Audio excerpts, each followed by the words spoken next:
Hello students, welcome to bio class. आज हमारा lecture number 4 है और हमारा टॉपिक है हेटरोट्रॉपिक न्यूट्रिशन। इसके पहले हम लोगों ने बाकी तीनों क्लासेस में फोटोसिंथेसिस और ऑटोट्रॉपिक न्यूट्रिशन पढ़ा था। अब आज का टॉपिक है हेटरोट्रॉपिक न्यूट्रिशन। तो हेटरोट्रॉपिक न्यूट्रिशन का मतलब क्या होता है? This is the process of nutrition in which one organism depends on another organism for its food. यानी कि एक ऑर्गेनिज्म दूसरे ऑर्गेनिज्म पे डिपेंड होता है अपने न्यूट्रिशन के लिए। तो इस तरह के न्यूट्रिशन को हम लोग कहते हैं हेटरोट्रॉपिक न्यूट्रिशन। और ग्रीन प्लांट्स को छोड़ करके बाकी जितने भी ऑर्गेनिज्म हैं वर्ल्ड में वो सभी हेटरोट्रॉपिक न्यूट्रिशन उनका है। तो अब हेटरोट्रॉपिक न्यूट्रिशन कितने टाइप्स के होते हैं? इसको मेनली 3 टाइप्स में कैटेगराइज किया गया है। हेटरोट्रॉपिक न्यूट्रिशन को 3 टाइप्स में कैटेगराइज किया गया है। सबसे पहला है पैरासिटिक न्यूट्रिशन।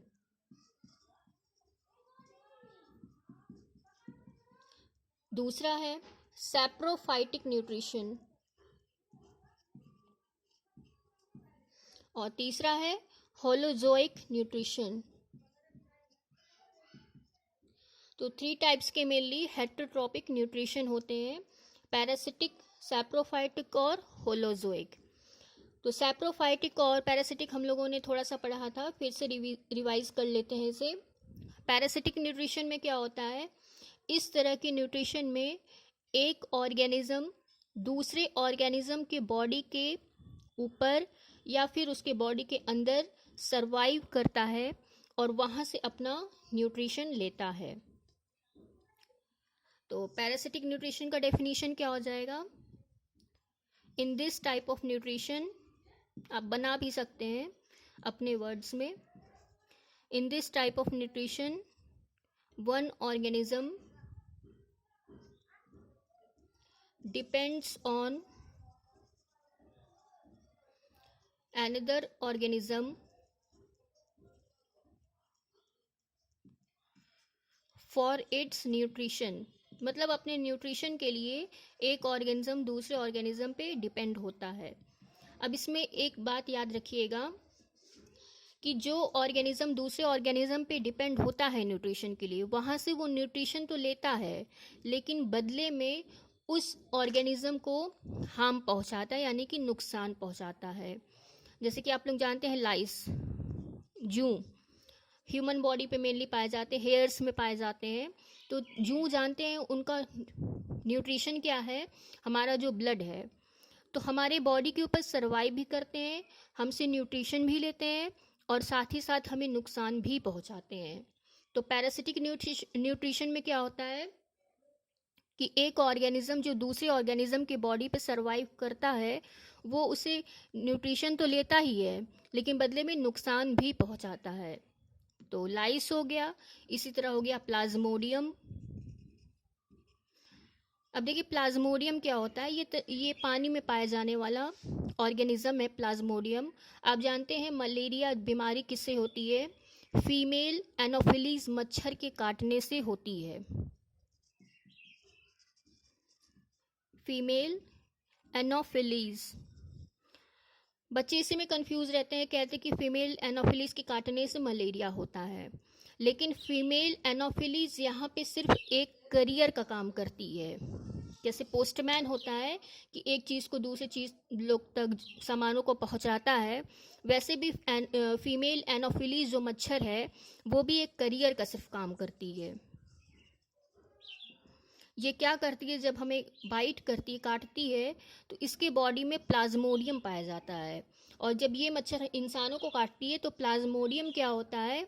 ह्यूमन बॉडी में इंटर कर जाता है। तो ये चीज़ आप याद रखिएगा, मलेरिया बीमारी जो होती है इसका मेन रीज़न प्लाज्मोडियम होता है जो पानी में पाया जाता है और इसमें जो करियर का काम करता है वो फीमेल एनोफिलीज मच्छर मॉस्किटो होती है और मेन रीज़न मलेरिया का प्लाज्मोडियम है। तो ये भी पैरासिटिक न्यूट्रिशन होता है क्योंकि हमारे ब्लड में रह करके हमको मतलब हमसे न्यूट्रिशन ये लेती है। और बदले में जानते ही हैं मलेरिया बीमारी होती है तो नुकसान भी पहुंचाती है। तो लाइस हो गया, प्लाज्मोडियम हो गया पैरासिटिक न्यूट्रिशन का। इसका एक और एग्जाम्पल है,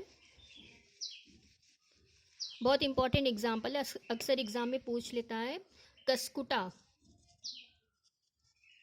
कसकुटा एक प्लांट का नाम है, हिंदी में इसको अमरबेल कहा जाता है। अमरबेल, कसकुटा बहुत अच्छा एग्जाम्पल है, ये अक्सर एग्जाम्स में पूछता है। तो कसकुटा एक तरह का प्लांट है और ये क्या करता है, दूसरे प्लांट के ऊपर, क्रीपर ये एक तरह का होता है, क्रीपर और क्लाइंबर्स में आता है कसकुटा प्लांट। ये क्या करता है, दूसरे प्लांट के ऊपर से मतलब चढ़ने का काम करता है, क्रीप करता है और टॉप पे पहुंचकर फिर वहां से सनलाइट लेता है ये। तो कसकुटा इसका नाम है, अमरबेल हिंदी में कहा जाता है। ये भी पैरासिटिक न्यूट्रिशन इसका होता है। तो पैरासिटिक ये सभी तीनों एग्जाम्पल्स हो गए। अब बताए थे कि पैरासिटिक न्यूट्रिशन में कि पैरासाइट 2 टाइप्स के होते हैं, एक्सो पैरासाइट एंड एंडो पैरासाइट, आप लोगों को बता चुके हैं। जैसे राउंड वर्म,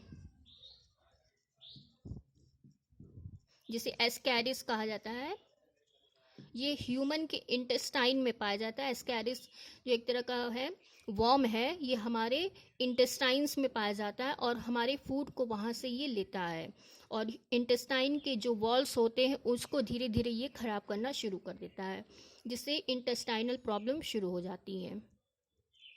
तो ये सभी एग्जाम्पल है पैरासिटिक न्यूट्रिशन के। अब अगला है सैप्रोफाइटिक न्यूट्रिशन।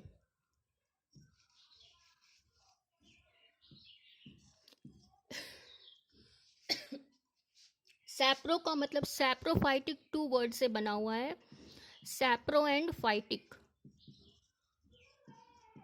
सैप्रो मीन्स होता है रॉटन, रॉटन का मतलब होता है सड़ा या सड़ गल जाना। जैसे आप देखते होंगे ह्यूमन या कोई भी एनिमल जब मर जाता है उसकी जो बॉडी होती है सड़ने लगती है। क्यों सड़ने लगती है, बैक्टीरियाज उसके बॉडी को डिकम्पोज करने लगते हैं।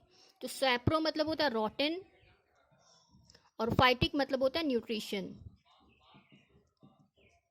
तो सैप्रोफाइटिक न्यूट्रिशन में क्या होगा, कुछ ऑर्गेनिज्म ऐसे होते हैं जो सड़े गले चीज़ों से अपना न्यूट्रिशन लेते हैं।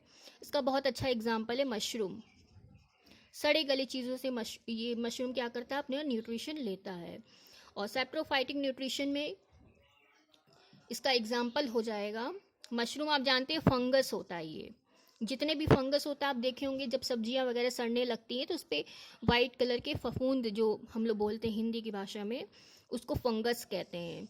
तो सब्जी वगैरह जब फल सड़ने लगते हैं तो उस पर आप देखे होंगे कि फंगस उगने लगते हैं।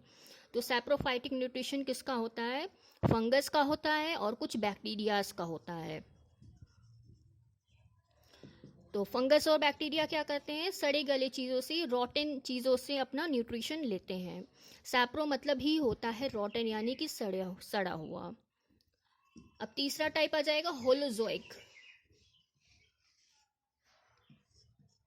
होलोजोइक मतलब क्या होता है, इसमें ऐसे ऑर्गेनिज्म आते हैं जो अपने फूड को, इनके बॉडी में ऐसा सिस्टम बना होता है, फूड को डाइजेस्ट करने का एक प्रॉपर डाइजेस्टिव सिस्टम बना होता है। देखेंगे आप कि पैरासाइट में और सैप्रोफाइटिक में कोई प्रॉपर डाइजेस्टिव सिस्टम नहीं होता है, लेकिन होलोजोइक न्यूट्रिशन उन ऑर्गेनिज्म में पाया जाता है जिनके बॉडी में एक digestive system, complete digestive system होता है।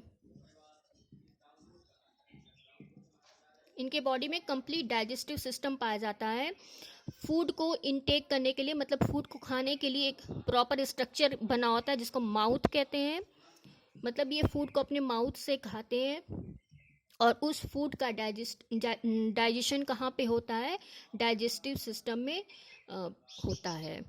तो होलोजोइक में क्या आ जाएंगे, ह्यूमंस आ जाएंगे, कॉम्प्लेक्स एनिमल्स आ जाएंगे जो अपने फूड को खाते हैं और उस फूड के डाइजेशन के लिए एक प्रॉपर सिस्टम पाया जाता है जिसे कहा जाता है डाइजेस्टिव सिस्टम। तो ये होलोजोइक न्यूट्रिशन हो जाएगा। तो मेनली हम लोग को क्या पढ़ना है यहाँ पे, होलोजोइक न्यूट्रिशन। आप जानते हैं जिन जिन ऑर्गेनिज्म के अंदर कंप्लीट डाइजेस्टिव सिस्टम पाया जाएगा।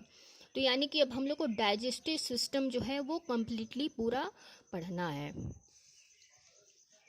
डाइजेस्टिव सिस्टम पढ़ने से पहले, स्टार्ट करने से पहले हम लोग जान लेंगे न्यूट्रिएंट्स क्या होते हैं, थोड़ा सा डिस्कस कर लेंगे उसको। न्यूट्रिएंट्स,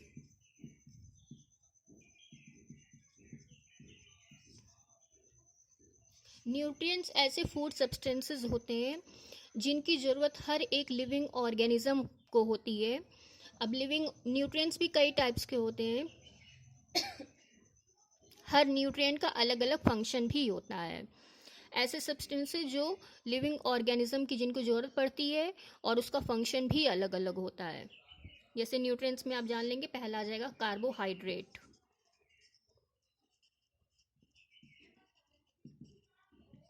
कार्बोहाइड्रेट हो गया, विटामिन्स,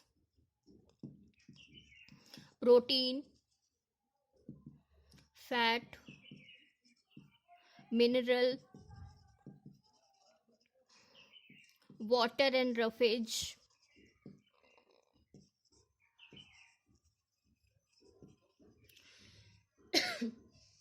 तो ये सभी न्यूट्रिएंट्स हैं जिसकी आवश्यकता हम सभी लिविंग ऑर्गेनिज्म को होती है।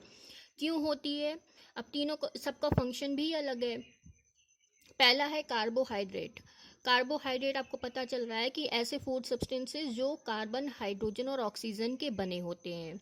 इनमें कार्बन, हाइड्रोजन और ऑक्सीजन तीनों का रेशियो 1:2:1, यानी कि कार्बन का रेशियो इसमें 1 होगा, हाइड्रोजन का रेशियो इसमें 2 होगा, ऑक्सीजन का रेशियो 1 होगा।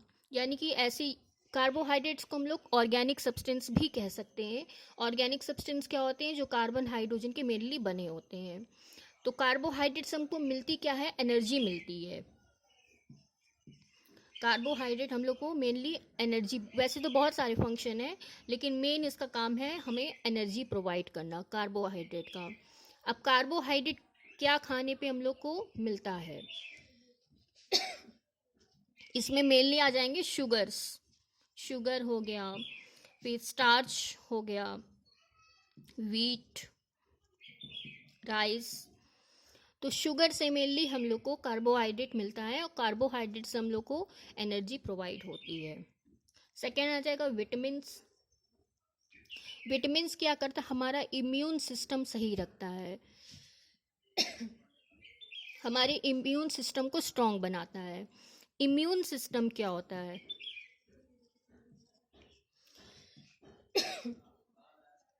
इम्यून सिस्टम हमारे बॉडी का वो सिस्टम होता है जो नेचुरली हमारे बॉडी को बीमारियों से लड़ने में मदद करता है।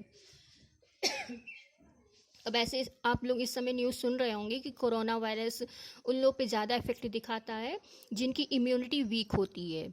इम्यूनिटी वीक होने का मतलब है यानी कि उनसे बीमारियों की जो प्राकृतिक रूप से लड़ने की क्षमता होती है हमारे शरीर की, जो जिसकी ये वीक होगी उस पे ऊपर कोरोना वायरस ज़्यादा इफेक्ट डालेगा। तो हम अपने इम्यून सिस्टम को कैसे बढ़ा सकते हैं? फ्रूट्स खा सकते हैं, फल जो होते हैं उसमें विटामिन अच्छी मात्रा में पाए जाते हैं। इससे क्या होगा? हमारे WBC इंक्रीज होगा और हमें बीमारियों से लड़ने में मदद करेगा। तो विटामिन का काम होता है इम्यून सिस्टम को स्ट्रॉन्ग बनाना। नेक्स्ट है प्रोटीन। प्रोटीन का बहुत इंपॉर्टेंट फंक्शन होता है, हमारे बॉडी के ग्रोथ में बहुत ही इंपॉर्टेंट रोल होता है। प्रोटीन क्या करता है? बॉडी ग्रोथ लाता है।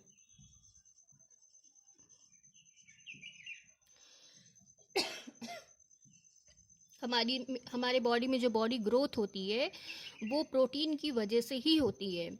और साथ ही साथ इसका एक और फंक्शन होता है, हमारे बॉडी में कहीं भी कट फट जाते हैं तो ये रिपेयरमेंट का काम करता है। जैसे हमारे बॉडी में सेल डैमेज हो गया, टिश्यू डैमेज हो गया, तो उस डैमेज का जो रिपेयरमेंट होता है वो प्रोटीन करता है। तो प्रोटीन का क्या फंक्शन हो गया? बॉडी ग्रोथ लाना और साथ ही साथ repairment of injured cell and tissue. इसके बाद क्या आएगा? फैट। अब प्रोटीन देखें हम लोग क्या खाने पे प्रोटीन मिल सकती है। सबसे पहले मिल्क, आप जानते हैं मिल्क में प्रोटीन पाई जाती है। कौन सी प्रोटीन पाई जाती है? केसिन। मिल्क में केसिन नामक एक प्रोटीन पाई जाती है। और साथ ही साथ मीट वगैरह अगर आप खाते हैं तो उससे मीट हो गया, एग हो गया, इन सभी में प्रोटीन अच्छी मात्रा में पाया जाता है। इसके बाद आएगा फैट। तो फैट से हमें क्या मिलती है? एनर्जी। और fat is the best source of energy. अगर हम लोग को ज़्यादा मात्रा में एनर्जी चाहिए तो फैट हम लोग ज़्यादा ले सकते हैं। अब फैट किससे मिलेगा? ऑयल हो गया, घी, बटर, इन सभी से हम लोग को फैट मिलेगा। एंड ये जो फैट होता है हमारे बॉडी को बहुत ही ज़्यादा एनर्जी प्रोवाइड करता है। तो देखिए, कार्बोहाइड्रेट और फैट दोनों एनर्जी प्रोवाइड करते हैं, बट इंस्टेंट एनर्जी अगर आपको चाहिए, तुरंत एनर्जी चाहिए, तो कार्बोहाइड्रेट लेंगे।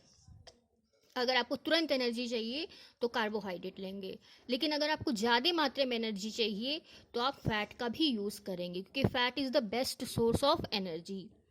इसके बाद आ जाएगा मिनरल्स। मिनरल्स में आ जाएंगे आपके कैल्शियम हो गया, पोटेशियम हो गया, सल्फर हो गया। इन सब का भी रोल होता है अमीनो एसिड के फॉर्मेशन वगैरह में। अमीनो एसिड का फॉर्मेशन और हमारे बॉडी की जो मेटाबॉलिक रेट होती है, हमारे बॉडी में जो मेटाबॉलिक रेट होता है वो मिनरल जो है उसको अफेक्ट करता है, उसको अच्छा करने का काम करता है। एंड लास्ट में क्या है? Water and roughage. अब जानते हैं वाटर से हम लोग को कोई भी ना एनर्जी प्रोवाइड होती है ना कुछ होता है। तो वाटर का हम लोग को ज़रूरत क्यों है? डेली कहा जाता है कि कम से कम 8 गिलास पानी, मिनिमम 8 गिलास ऑफ वाटर हम लोग को डेली चाहिए। तो वाटर का क्या काम होता है? वाटर का काम होता है क्लीनिंग। जिस तरह से आप अपने घरों को, हर चीज़ को धोने के लिए वाटर का यूज़ करते हैं, वैसे ही वाटर सबसे अच्छा जरिया होता है हमारे बॉडी को क्लीन करने का। रफेज क्या होता है? रफेज में आ जाएंगे रॉ वेजिटेबल्स, कच्चे सब्जियां वगैरह जैसे होती हैं। तो कच्ची सब्जियां जिसमें फाइबर्स अधिक होते हैं, ऐसे फूड सब्सटेंस जिसमें फाइबर्स अधिक होते हैं, जैसे कैरेट हो गया, रेडिश हो गया, ये सभी चीज़ों में क्या होता है? फाइबर्स अधिक होते हैं। तो फाइबर्स क्या करते हैं? हमारे बॉडी को क्लीन करने का काम करते हैं। तो वाटर और रफेज की भी हमारे बॉडी को ज़रूरत होती है, क्योंकि ये दोनों क्लीनिंग का काम करते हैं, क्लींजिंग एजेंट कह सकते हैं हमारे बॉडी के हैं।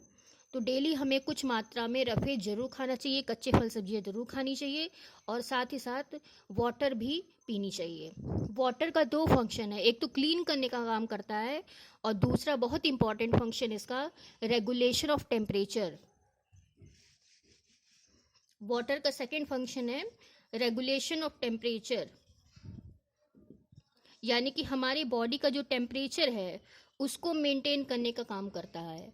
आप जानते हैं हमारी बॉडी का नॉर्मल टेम्परेचर कितना है? 37 डिग्री सेल्सियस।